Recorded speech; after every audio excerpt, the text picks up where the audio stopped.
Imagine waking up one day to find that the kind, gentle person you once knew had transformed into something unrecognizable. A person gripped by delusions so intense that reality itself seemed to vanish. Today, we dive into the chilling story of Austin Harrouf, a young man whose life took a dark turn, leaving a trail of horror and unanswered questions. What drove this promising college student to commit acts so brutal that even the police could hardly believe their eyes? Stay with us as we unravel a case that blurs the lines between reality and madness. Austin Harrouf was born on December 21, 1996, in Jupiter, Florida. To those who knew him, Austin was the very picture of kindness and humor. His father recalled, "My son is an extremely nice, gentle person who cared a lot about people." Friends described him as a funny, goofy kid, a natural entertainer who loved to make others laugh. In high school, Austin was known for his athletic prowess. He played football and earned respect for both his muscular build and his good looks. When he headed off to Florida State University to major in exercise science and join the Alpha Delta Phi fraternity, everyone expected him to have a bright future. His life, at least on the surface, was full of promise and positivity.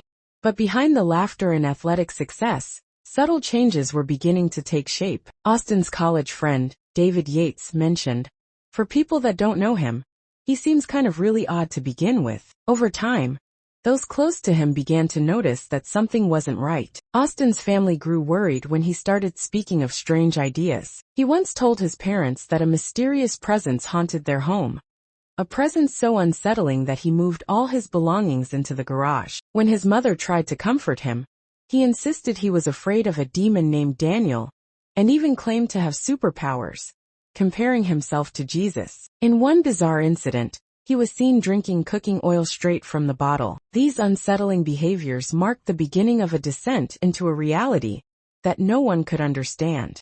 In the days leading up to that fateful August night in 2016, Austin's behavior grew increasingly erratic. His close friends and family began to worry that the gentle, kind-hearted young man they knew was now lost in a maze of frightening delusions. He started talking about being immortal, and even described himself as half-human, half-horse, when speaking with his sister Haley and his friend Samuel Polacek. One might ask, how does a person so full of life come to believe such unbelievable things?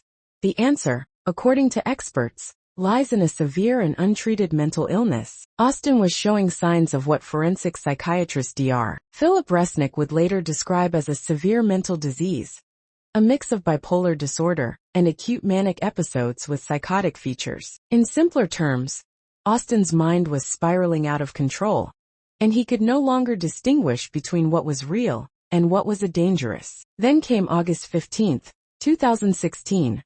The night that would change everything. Austin left home, wandering the streets of his small Florida community, his mind lost in a world of dark delusions. He soon found himself at the home of a couple in Tequesta, north of the Palm Beach County line. What happened next is almost too shocking to believe. According to police reports, Austin forcibly entered the garage of the couple's home. Witnesses later recalled that he pinned the couple down and stabbed them multiple times. In a desperate bid to help, neighbor Jeff Fisher rushed to the scene, only to be attacked and stabbed by Austin as well. When the police finally arrived, they found a scene that defied all expectation. A man in his underpants, behaving like a wild animal. Austin was seen biting one of the victims' faces and grunting in a manner that sent shivers down the spine of everyone present. Officers shouted at him to stop, but Austin, deep in his psychosis, refused to comply. It took the use of a taser and physical intervention to pull him away. In a moment that seemed ripped from a nightmare, he spat out a chunk of flesh, later confirmed by the police to be human. This was not the act of a sane man, but rather someone who had slipped far beyond the reach of normal thought. After the attack, as Austin was taken into custody, the details of his mental state began to emerge. In interviews, he described himself as immortal, and even claimed to possess supernatural powers. He told those around him that he was not entirely human, that he was part animal, a belief so extreme that it is known in psychiatric circles as clinical lycanthropy. This rare condition causes an individual to believe they are transforming into an animal, giving them a false sense of invincibility and power. Dr. Resnick, a leading expert in forensic psychiatry, noted, The fact that Mr. Harrouf persisted in biting the victim's face in the presence of police officers, even after being threatened with being shot or tossed, suggests that he was actively psychotic. Resnick's evaluation painted a picture of a young man whose mind was overwhelmed by delusions. He described Austin's condition as one where he believed other dogs' hair was attaching to his face, and that he could run at superhuman speeds because he was half man, half dog. This wasn't just a case of a troubled mind.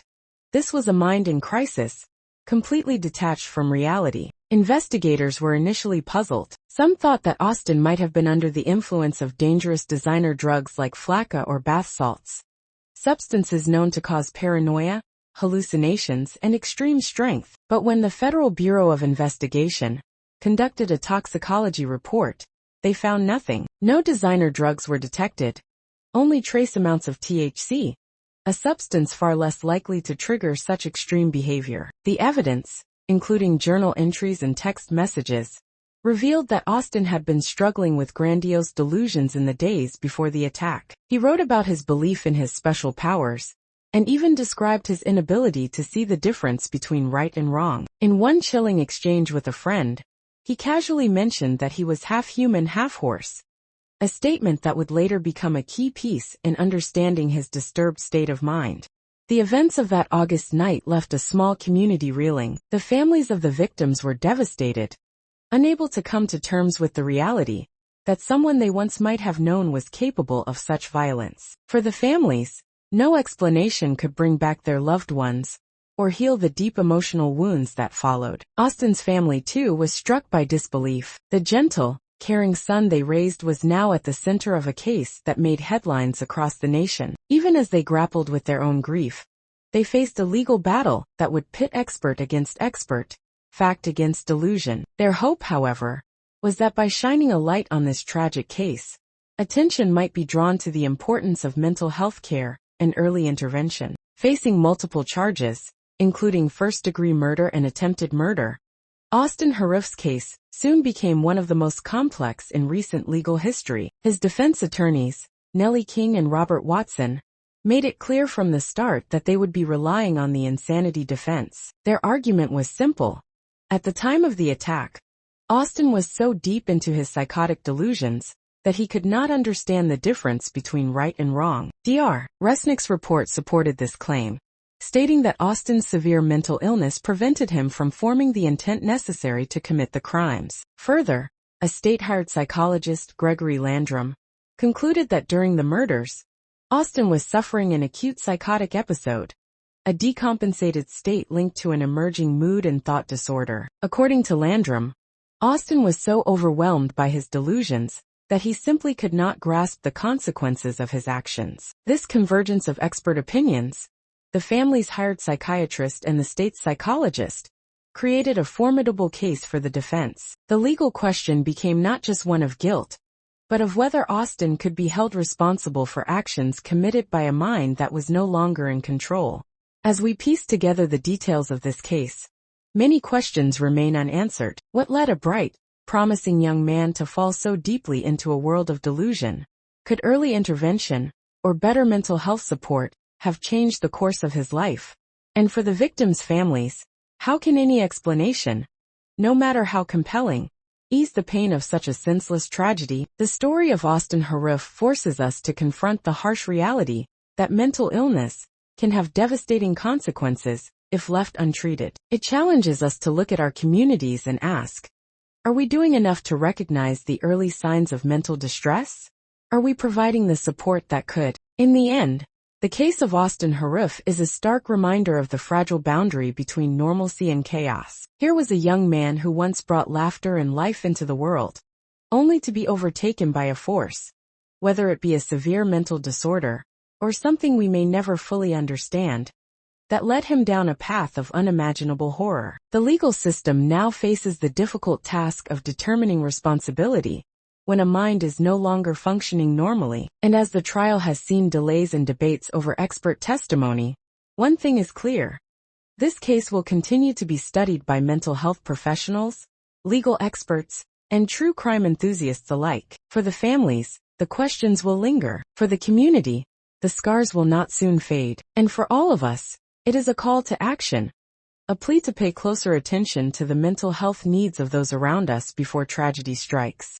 Thank you for joining us as we explored the tragic and perplexing story of Austin Harrouf. What do you think led to this devastating turn of events?